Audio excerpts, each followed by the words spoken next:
Hello everyone, I hope you all are doing well. Today in this video, we'll be covering NCERT questions of Chapter 3, Economics section, Class 9, chapter name Poverty as a Challenge. Myself Avni from Lady Shriram College for Women. Let's begin with the video. We have question 1.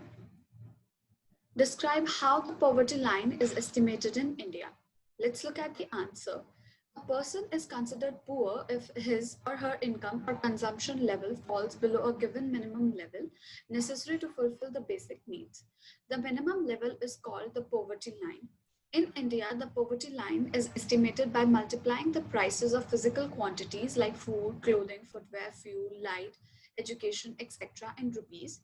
The numbers involved in determining the poverty line vary for different years.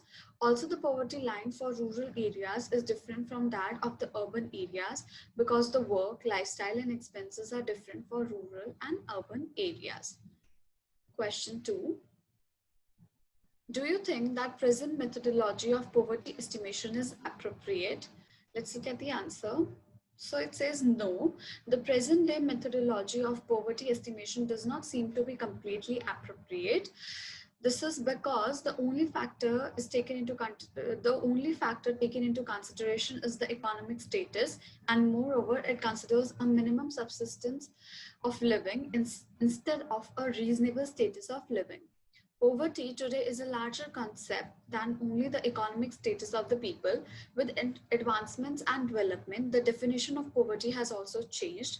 People may have been able to feed themselves and their family, but education, shelter, health, job security, and dignity all are still at a threat. To overcome poverty entirely, all the above mentioned factors also need to be kept in consideration. To completely remove poverty from the country, the methodology to estimate poverty should also be changed. We have question 3. Describe poverty trends in India since 1973. Let's look at the answer.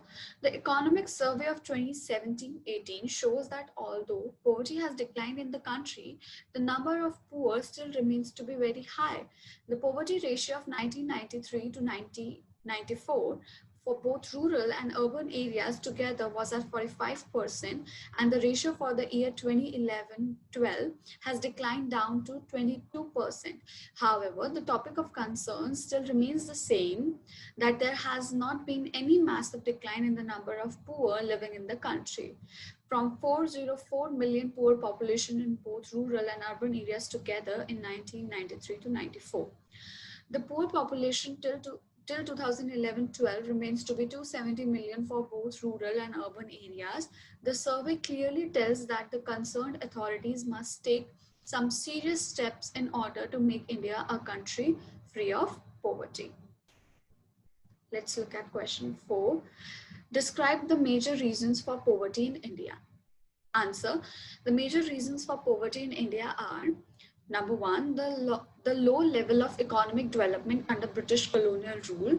The policies of the colonial government ruined traditional handicrafts and discouraged the development of industries like textiles. The spread of the Green Revolution created many job opportunities for the people of the country, yet they were not sufficient in comparison to the number of job seekers. Third, unequal distribution of land and resources is another important factor for poverty in India.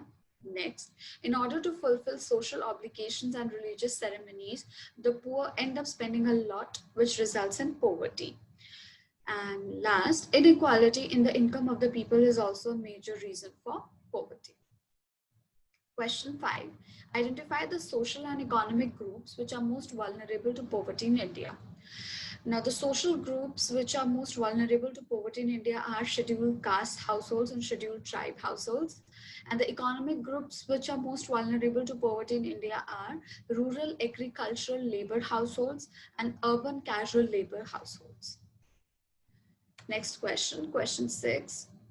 Give an account of interstate disparities of poverty in India. Now, poverty in India differs for different states. The success rate of reducing poverty varies from state to state, causing interstate disparities in poverty level. Odisha, Bihar, and Madhya Pradesh are the three most poorest states in India, with their people living below the poverty line being 47, 42, and 37% respectively. Jammu and Kashmir, Punjab, and Himachal Pradesh are the three better off states in India as far as the poverty is concerned. There are various factors that are responsible for these interstate disparities of poverty in India. Now, question 7. Describe global poverty trends. So there has been a substantial reduction in global poverty. Poverty declined in China and Southeast Asian countries as a result of rapid economic growth and huge investments in the development of human resources. In Latin America, the ratio of poverty remained almost the same. In sub-Saharan Africa, poverty saw an upward trend rather than a downward trend. It rose from 41% in 1981 to 46% in 2001. Poverty has surfaced itself in some of the former socialist countries like Russia, where formerly it was non-existent. Question 8. Describe current government strategy of poverty alleviation.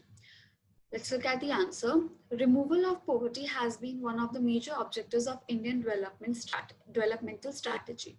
The current anti-poverty strategy of the government is based broadly on two planks, being promotion of economic growth and targeted anti-poverty programs. Awareness is being spread across the nation, specifying the importance of education, which has resulted in the increase of literacy level. Various schemes like Mahatma Gandhi National Rural Employment Guarantee Act 2005, Swarn Jayanti Gram Swarozgar Yojana, Pradhan Mantri Gramodaya Yojana, and Prime Minister Rozgar Yojana have been introduced by the government with an aim to abolish poverty from the country. Question 9. Answer the following questions briefly. Number 1. What do you understand by human poverty?